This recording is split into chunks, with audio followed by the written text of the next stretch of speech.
Nina Komarevtseva, who's in Moscow. She's a senior researcher at the Diplomatic Academy of the Russian Ministry of Foreign Affairs.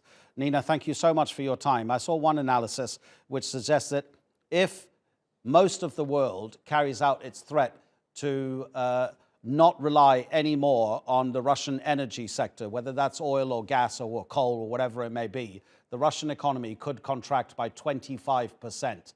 I mean, the country can't recover from such a contraction if it does happen, can it?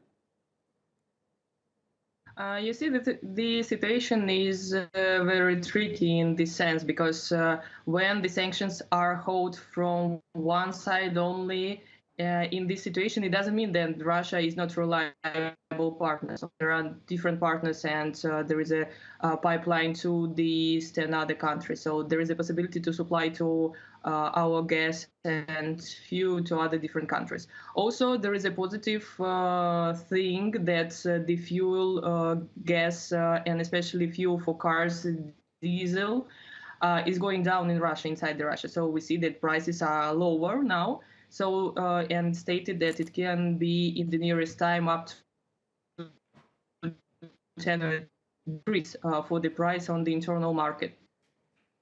We've just been seeing some pictures from what appear to be a shopping mall, and we see a lot of Western companies have closed their doors. We know that there's an increasing number of Western businesses who are shutting their operations down, even if it may be temporarily, in Russia.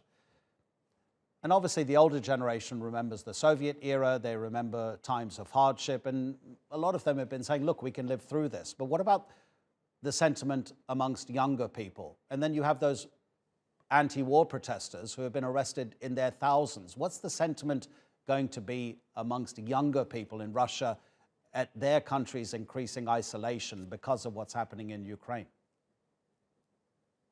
Regarding those markets, those companies that are closing their offices and doors of their shops, for me personally, I don't see any problem in that, because I do not eat fast food, American fast food. I do not consume American soft drinks, and I do not shop for those brands that are crying that they are leaving Russia and they will never come back. Of course, there is an amount, but it's a small amount of people that are very fond of these trademarks, and more and more people, they are now like getting very funny in this, because these companies, they are losing the Russian market, but other people say that that's great, I will not go to the fast food and my children will be more healthy because they will not drink this and will not eat this fast food, for example.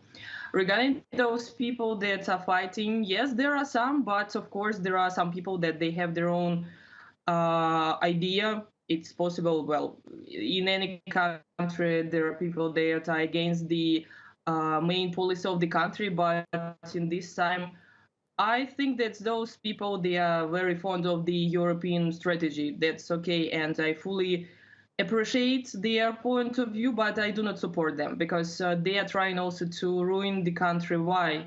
They live in the country, they earn money here, and they live here, they have relatives. Why do they do that? If they want to live in different world, please, you can go out. There is no restriction. You can buy tickets via other countries, not the European one, and you can live in any Western country. Why not? But they do not think that they are not welcome, unfortunately, in any European ideal strategy in Russia, because from the West we receive only the idea how to live. But those people that want to go to the West and to live with those people, they cannot do that, because the West is not welcoming so many people from other countries, unfortunately. Nina, thank you so much for your time. Nina Komarevtseva in Moscow.